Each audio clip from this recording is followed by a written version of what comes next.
발빠른 경제발전소.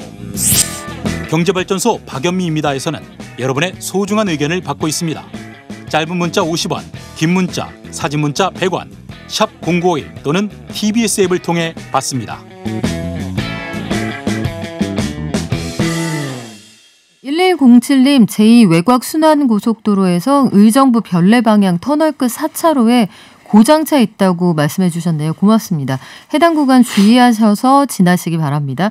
그리고 2614님, 특정인 문자만 읽어주고 삐졌습니다 하셨는데 그럴 리가요. 그 특정인이 바로 2614님이라는 거. 그리고 불꽃청춘님, 제가 수학이라고 했어요. 저 옛날 사람 아닌데. 라디오 짱님, 저희도 짱 반갑습니다. 그 사이에 저희 손님 오셨는데요. 지적인 아이돌이라는 별명을 가지고 있는 1994년생입니다. 사실 1994년생하고 이렇게 가까이서 이렇게 오랫동안 얘기해보는 거 저도 처음인데요. 건국 이래 최고의 스펙을 가졌지만 부모들보다 가난할 수도 있는 첫 세대. 이번 생은 망했다, 이생망, 뭐 이런 얘기들을 하는 세대라고도 하지만 가장 뜨겁게 우리 사회를 지금 움직이고 있는 세대이기도 합니다. 찐 90년대생 작가, 서울대학교 아시아 언어문명학부에 재학 중인 인명묵 작가님 나오셨습니다. 안녕하세요. 네, 안녕하세요. 네, K를 생각한다의 작가잖아요. K, 이게 한국을 포함한 모든 것의 통칭인 건가요? 저는 그러니까 우리가 K-팝, 뭐 K-방역 네. 뭐 이렇게 말할 때도 있죠. 그런 것은 굉장히 자부심의 요소인데 우리가 또 비꼴 때도 많이 씁니다. 이를테면 뭐 요즘에 남자들이 이제 징병제 막 어떤 불만을 제기할 때 뭐 K 징병제 이런 식으로 막 비꼬면서 쓰는 거잖아요. 그러니까 네. 스트레스와 자부심이 같이 공존하는 단어로서 선택했습니다. 스트레스와 자부심이 공존하는, 우리 세대 표현으로는 애증의 쌍곡선이거든요. 아, 훌륭한 표현이네요, 역시. 이게 제일 먼저 저는 그걸 물어보고 싶었어요. 최근에 4.7 재보선 이후에 2030 세대의 목소리가 그 어느 때보다도 정치권에서 아주 주목을 받고 있거든요. 뜨겁게 정치권을 움직이는 원동력이 되기도 하고, 이게 좀 그러다 말 거다 처음에 그러기도 했는데 실질적으로는 이 정치권의 젊은 피 수혈 거의 경쟁적으로 일어나고 있는데 90년대생이 보는 이런 정치권의 변화 바람은 어때요? 그동안 뭐랄까 20대 특히 90년대생들의 어떤 요구나 의제가 반영이 잘 안 돼 왔었는데 그런 게 좀 폭발하면서 갑작스럽게 좀 양당에서 끌어올려고 하는 것 같습니다. 그래요. 일회성. 그러니까 충분치는 않은 거예요. 진정성이 느껴지거나 그러진 않아요? 이게 결국에는 표를 통해서 선거 결정력을 어떻게 보여주냐의 얘기라고 보거든요. 네. 그렇기 때문에 지금은 어쨌든 그 여당과 야당으로 5대5의 거의 국면이었다면은 20대들이 여기서 어떻게 붙느냐를 가지고 지금 승패가 갈릴 수도 있는 거잖아요. 이제 그런 것이 계기가 돼가지고 갑작스럽게 세대 교체가 확 될 수도 있을 것 같습니다. 저는 그리고 이게 궁금하더라고요. 야당에서는 그 이준석 국민의힘 대표가 30대로서는 우리 헌정사 이래 처음 그 야당 대표가 됐단 말이에요. 그리고 또 그 청와대 박성민 청년비서관 이것도 역시 헌정사상 처음입니다. 20대 여성의 비서관이 탄생한 게 처음인데 이런 모습들을 같은 세대가 바라볼 때는 우리의 하나의 롤모델이거나 아니면 희망적인 그 단초가 될 수 있겠다 이렇게 보는 건지 아니면 우리를 또다시 어떤 액세서리, 인테리어 이렇게 소비하는 걸로 보는 건지 그것도 궁금하더라고요.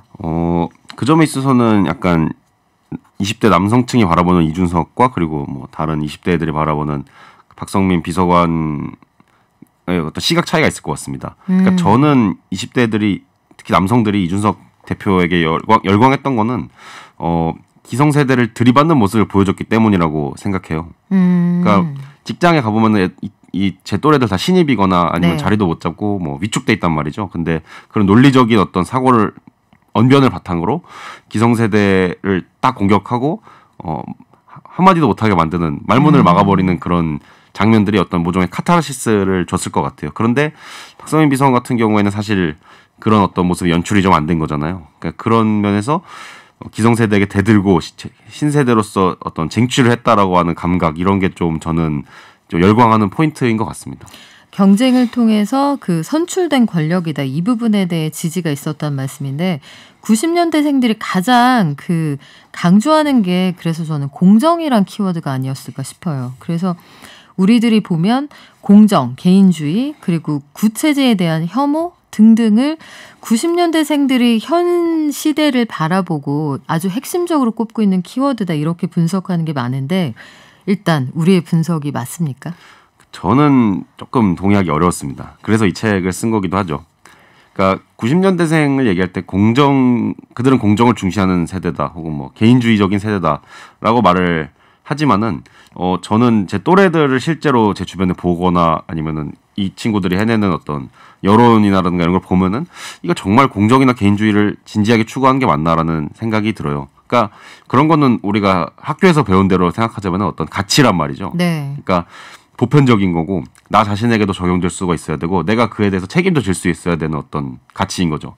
개인주의를 예시로 들어보면은 우리가 개인주의 사회를 만들기 위해서라면은 개인주의 가치를 구현하기 위해서라면은 나 스스로도 타인에게 있어서 간섭을 하지 말아야 되고 나 자신의 행동이 타인에게 이제 영향을 끼치지 그러니까 간섭적 영향을 끼치지 않기 위해서 스스로를 규율해야 되는 거죠. 근데 이 90년대생의 온라인 환경을 보자면은 인플루언서가 뭐 사소한 실수 하나 했다고 우르르 몰려가가지고 멍석말이하고 이런 게 굉장히 많이 벌어진단 말이죠. 비슷한 맥락에서 나온 말이 젊은 꼰대라는 말이 있잖아요. 90년대생들 요즘에 직장에 들어와서 뭐만 네. 하면은 꼰대예요 이러지만은 자기들도 남들한테 그렇게 꼰대짓 한다 뭐 이런 식으로. 그래요. 우리도 90년대생들이 무서울 때가 있답니다. 그러니까 그런 것들을 보면은 이거는 공정이나 개인주의를 가치로 추구하는 게 아니라 어떠한 가치도 지금 거부하는 상황에서 책임을 지기 싫고 어떤 변동성이 늘어나는 거를 싫어하는데 그거를 그대로 말할 수는 없으니까 어떤 레토릭으로서 그러니까 차용한 게 이제 공정이나 개인주의라는 언어였다는 게 제 생각입니다. 그런데 그 젊은 세대들이 가장 기성세대에게 반감을 가지는 게 바로 그 공정하지 않다는 키워드였잖아요. 정작 하지만 수평적으로 바라본 우리 세대가 공정하냐 거기에 대해서는 고민할 부분이 있다 이렇게 보는 거네요.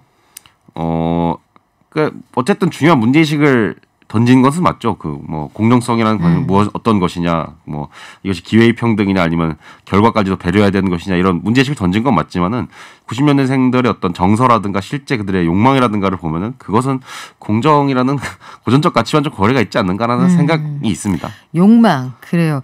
그리고 임명묵 작가가 본 90년대생을 규정짓는 큰 흐름을 세계화와 정보화로 꼽았는데 이런 것들이 아마 그 남들이 어떻게 살고 있느냐를 아주 객관적으로 혹은 나하고 비교할 수 있는 정보를 제공하는 그 단초가 되지 않았을까 싶은데 세계화와 정보화로 꼽은 이유가 뭐예요? 90년대생들, 저는 1994년에 태어났는데 제 생애사를 돌이켜봤을 때 내가 유년기 때, 청소년기 때 어떤 경험을 했냐를 좀 돌아보면은 세계화와 정보화가 굉장히 큰 역할을 했다는 것을 좀 생각해봤습니다. 네. 이제 세계화 같은 경우에는 계층 격차를 엄청나게 키워놨다고 보통 얘기가 되죠. 선진국 사회에서. 네. 그리고 정보화 같은 경우에는 그런 계층 격차라든가 어떤 삶의 여러 가지 모습들을 SNS를 통해서 실시간으로 볼 수 있게 된 것이었죠. 저는 이런 것들이 유년기와 청소년기에 끼치는 심리적 영향이 꽤 컸다고 봐요. 그러니까 성인이 돼서 그걸 접한 세대랑 그 어렸을 때부터 접한 세대랑은 이제 어느 정도 차이를 볼 수밖에 없는 거죠. 그래서 계층 격차는 심해지고 내가 위에 올라가려면은 더욱 경쟁에 이제 치열하게 가담해야 되고 그렇지 못할 것 같으면 아예 그냥 자포자기 체념의 상태로 접어들게 되면서 SNS나 보고 그리고 그 컨텐츠 그런 대리만족 컨텐츠를 보면서 욕망을 해소하고 이런 식의 어떤 삶의 형태들이 20대에 있어서 광범위하게 좀 자리 잡았다고 생각이 됩니다. 그 대리만족이라는 단어가 저는 눈에 확 들어왔는데 90년대생들이 미디어나 콘텐츠를 통해서 현실에서 누릴 수 없는 것에 대한 대리만족을 추구하는 경향이 강하다라고 진단을 했거든요. 구체적으로 어떤 부분이 그렇습니까? 현재 90년대생들이 저는 제일 원하는 것은 성취감이라고 봐요. 그러니까 내가 노력을 해가지고 무언가를 쟁취해내고 거기서 의미를 찾는 과정이 지금 차단이 된 거죠. 그거를 할 수 있다 치더라도 뭔가 성에는 안 차는 거고. 그런데 최근에 유행하는 웹툰이나 웹소설을 보면은 굉장히 내가 좀 못 나가고 그냥 평범하게 살거나 혹은 그 이하인데 어떤 특별한 인연을 얻어가지고 사회적 사다리 피라미드를 단번에 뛰어오르고 자신을 괴롭혔건 혹은 갑질했던 사람들에게 통쾌한 복수를 먹여주는 이런 이야기 구조가 엄청나게 확산이 돼 있습니다. 그러니까 그런 어떤 대리만족 적인 요소를 통해서 저는 역으로 90년대생이 원하는 것은 무엇인가를 좀 읽어내고자 했던 거죠. 역설적으로 약간 좀 슬프게도 들리는데 현실에서 그게 불가능하기 때문에 그쪽에서 대리만족하려는 수요가 더 늘어나고 그게 웹소설, 웹툰의 인기로 또 이어지지 않을까 이런 생각이 들기도 하는데요. 저 한 가지 저는 이 온라인에서의 연대에 대해 많은 걸 생각하게 됐어요. 개인적인 성향은 강하지만 연대를 한다. 근데 개인적인 성향에 대해서도 아까 그 좀 정의가 다르다고 말씀을 해주셨지만 책을 보니까 90년대생들은 현실에서 분노를 표출하는 대신에 온라인 전장에 모여서 댓글로서 투쟁한다 이렇게 얘기를 했거든요. 그러면 90년대생들에게 온라인 커뮤니티는 어떤 의미예요? 온라인 커뮤니티를 뭐 모든 90년대생들이 몰두하는 그런 거라고는 할 수 없습니다. 기본적으로 안 하는 층이 또 광범위하게 수적으로는 더 많죠. 근데 온라인 커뮤니티에 몰두하는 무시할 수 없는 숫자의 소수가 있는 건데요. 그러니까 이들은 자신들의 어떤 억압되고 있는 현실, 어떤 그런 불만족스러운 현실의 어떤 뭐랄까요, 분노라든가 그런 것들을 커뮤니티 안에서 그런 걸 공유하는 사람들끼리 모여가지고 집단적인 어떤 신화를 쓰는 거죠. 피해 의식이라든가 아니면은 서사라든가 혹은 뭐 현실에 대한 문제 의식이라든가. 그러니까 그런 걸 통해서 그 여론을 만들고 폭발시키고 현실에 실제로 영향을 끼치려고 하는 게 현재의 어떤 커뮤니티 흐름인 거거든요. 그게 이제 가장 대표적으로 남쪽 커뮤니티와 여쪽 커뮤니티 사이에서 이 사회의 구조는 남자에게 유리하게 짜여 있어 혹은 여자에게 유리하게 짜여 있어라는 식으로 이제 서로 간의 갈등을 재생산하는 방식인 거죠. 그렇군요. 이게 그래서 한편으로 보면은 그 기성세대 눈에는 90년대생들이 굉장히 개인주의 성향으로 보인단 말이에요. 아주 단적으로는 TV를 많이 안 보시겠지만 TV 광고에서는 90년대 이후 출생하신 분들은 신입사원이지만 밥 먹으러 가자 때 전 약속 있는데요. 뭐 대표적으로 그런 식으로 그려져요. 대부분의 서사가. 그래서 대개는 개인주의적이고 연대하지 않는다 이렇게 분석들을 하는데 그러면 이런 평가에는 좀 의견이 엇갈린다고 봐야 되는 건가요? 그러니까 인간인 이상 저는 어떤 집단에 소속되고 싶어하고 그런 집단 행동을 통해서 뭔가 가치와 의미를 찾고 싶어하는 거는 다 있다고 생각이 돼요. 근데 90년대생 같은 경우에는 자기가 그 원해서 선택한 어떤 커뮤니티에서 공유되는 걸 바탕으로 집단적으로 움직이는 게 훨씬 더 큰 의미를 주는 거라고 생각이 됩니다. 아, 선택받은 것 혹은 반드시 가야 하는 의무 말고 내가 선택한 조직에서는 굉장히 열심히 활동을 하지만 그 밖의 조직에서는 이 전투력이 급격히 하락하는군요. 그렇죠. 이게 어떤 공유된 무언가를 만들어내지 못하니까. 그러면 이 어떤 생각이 드냐면 기존의 기성세대들이 짜고 있는 큰 그림 있잖아요. 앞으로 뭐 50년, 100년 뒤에 우리나라 그리고 뭐 에너지 정책, 특히 저출산 문제에 관련한 가족 정책 이런 것들이 90년대생은 생각이 전혀 다른데 기성세대가 그 정책을 디자인한다고 해서 그들에게 이 정책이 먹힐까 이런 걱정이 되는데 예컨대 저출산 정책 같은 것들도 디자인을 좀 새로 해야겠네요. 그러면. 그러니까 저출생 문제에 대해서 접근할 때 고전적인 방식은 이 친구들이 살기가 힘들어서 뭐 주거를 구하기 어려워서 뭐 여러 가지 이유가 됐잖아요. 집을 줘야 된다, 네, 일을 줘야 된다 이런 얘기가 많죠. 그런데 사실은 우리가 과거의 역사를 돌이켜보면은 그 저희 부모님 세대 60년대생 같은 경우에는 그냥 쪽방에서 애 셋 넷 키우고도 살았단 말이죠.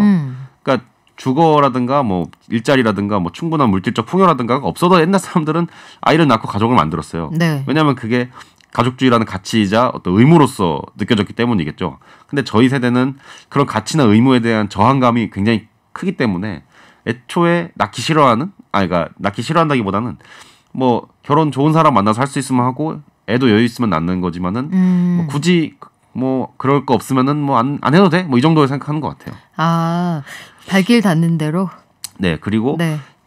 이거는 이제 수도권이 지금 저출생의 가장 거의 코어라고 할 수 있는데 한국의 수도권은 세계에서 가장 재밌는 공간 중에 하나인 거죠. 여가거리도 많고 사람도 많이 만날 수 있고 놀거리도 많고 그러니까 그런 어떤 재미있는 어디 여가 소비라든가 뭐 그런 걸 하기 위해서 노동을 하고 놀고 그러니까 이러느라 이제 다른 가치를 추구할 만한 어떤 여력이 없는 거죠. 그래요. 이거 듣고 계신 이 정책 위반자들 고민에 빠지실 것 같다는 생각이 드는데 그러면 지금 말씀하신 그런 게 가족이라는 건 결국 단체 생활이잖아요. 나는 근본적으로 단체 생활을 거부한다. 내가 벌어서 나의 발전과 나의 즐거움을 위해 쓰겠다. 그런 게 개인주의의 전형 아니에요? 근데 그게 개인주의라고 한다면은 그 뭐랄까 온라인에서 모여 들어가지고 댓글로 누구를 린치한다든가 뭐 이런 행동은 하지 않겠죠. 거기서에 나타나는 어떤 단체 생활 욕구는 이거하고는 좀 다른 거군요. 그리고 네. 개인주의에서는 결국 저는 공동체를 위한 의무가 나타난다고 봐요. 개인주의라는 어떤 그런 철학적으로 접근하면은. 근데 그런 가치나 의무로서 어떤 그 개인주의에서 필연적으로 수반되고 그 동봉될 수밖에 없는 것들은 거부를 하는 거죠. 이거를 개인주의보다는 탈가치라고 보는 게 저는 맞다고 생각이 됩니다. 개인주의가 아니라 가치에서 벗어나는 탈가치다. 참 점점 어려워지는데 돈 얘기도 좀 해봐야 될 것 같아요. 작년을 기점으로 해서 젊은 세대가 이처럼 투자에 관심을 가졌던 때가 있었나 싶거든요. 특히 코인에 대한 열풍이 굉장히 뜨거웠는데 지금 가격 하락해서 고민하는 분들이 많단 말이에요. 임 작가님이나 작가님 그 주변에 있는 친구들도 이 투자에 열심히 나서고 계십니까? 주식은 거의 대부분 하고 그리고 코인은 하는 친구도 있고 안 하는 친구도 있습니다. 저는 코인은 안 합니다. 주식은 하지만. 그렇군요. 이게 이 질문을 왜 드렸냐면 다들 여러 가지 고민이 있겠지만 작가님이 한마디로 이렇게 얘기를 했어요. 인생은 한강물 아니면 한강뷰다. 저는 되게 와닿았거든요. 그런데 사실 중간이 없진 않아요. 그 사이에 한강물도 있고 한강뷰도 있지만 중간에 한강대교, 서강대교, 성산대교도 있고요. 그 올림픽대로도 있단 말이에요. 강변북로도 있고. 왜 이쪽까지는 생각을 안 하고 너무 극단주의로 보는 건 아닌가 이런 고민도 좀 되더라고요. 이 말은 이제 인터넷 커뮤니티에서 코인 아마 투자가 굉장히 끌어올랐을 때 나온 어떤 익명의 현자가 한 말이로 제가 알고 있는데, 그러니까 요컨대 세계화로 인해서 계층 격차가 심해지고 정보화를 통해서 그걸 실시간으로 확인하는 게 되니까 말씀하신 그런 중간지대의 뭐 올림픽대로나 뭐 강변북로 같은 쪽은 그 엄청난 뭐랄까요 압박을 느끼게 되는 거죠. 내가 저 한강뷰가 없으면은 나의 삶은 완전히 의미가 없는 거 아닐까? 그리고 나도 저기 끼고 싶은데 대체 내가 뭘 해야지 저기 낄 수가 있지라는 그런 어떤 뭐랄까요 부추김 내지는 그런 압박을 주는 거죠. 그래서 그거를 어떤 단숨에 뛰어넘을 수 있는 수단으로서 한탕주의가 저는 많이 성행하고 있다고 보고 게다가 이게 과거에는 사실은 한탕주의는 한국인의 어떤 거의 민족 정서라고 할 수 있을 정도로 광범위하다고 저는 보는데 그런 도박적인 정서는 뭐 사행심이라는 게 뭐 인류 보편의 정서 안에 조금씩 토핑이 돼 있을 거라는 생각이 드는데요. 90년대생이라고 자꾸 특정을 해서 사람들이 들여다보고 분석하려고 들고 이런 시선이 혹시 불편하진 않아요? 그러니까 저는 아니라고 보는 게 근데 과거에도 그랬잖아요. X세대론이 이제 대표적이었고 여기 있네요. 네. 네.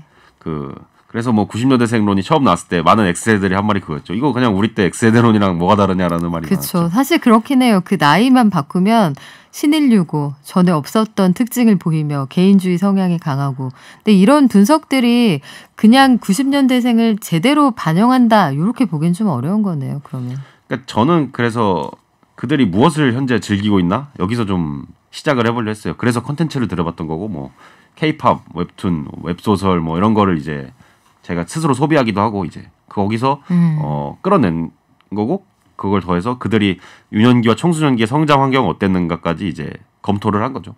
그런데 그래서 90년대생들에게 지금 우리 사회에서 이 규정하기 어려운 90년대생이 여러 가지 화두의 중심에 서 있단 말이에요. 그러면 사회에 바라는 바도 있을 거고 어떤 게 해결되면 세대 간의 갈등을 좀 줄일 수 있다거나 아니면 의사가 보다 정확하게 전달될 수 있다거나 이런 부분에 대한 고민이 있을 텐데 우리가 뭘 해줬으면 좋겠다 아니면 청년층은 뭘 바란다 이렇게 한마디 해주실 수 있을까요? 그러니까 제가 아까도 말했지만 청년층이 원하는 거는 저는 성취감이라고 봅니다. 그러니까 꾸준히 내가 올라갈 수 있다는 느낌.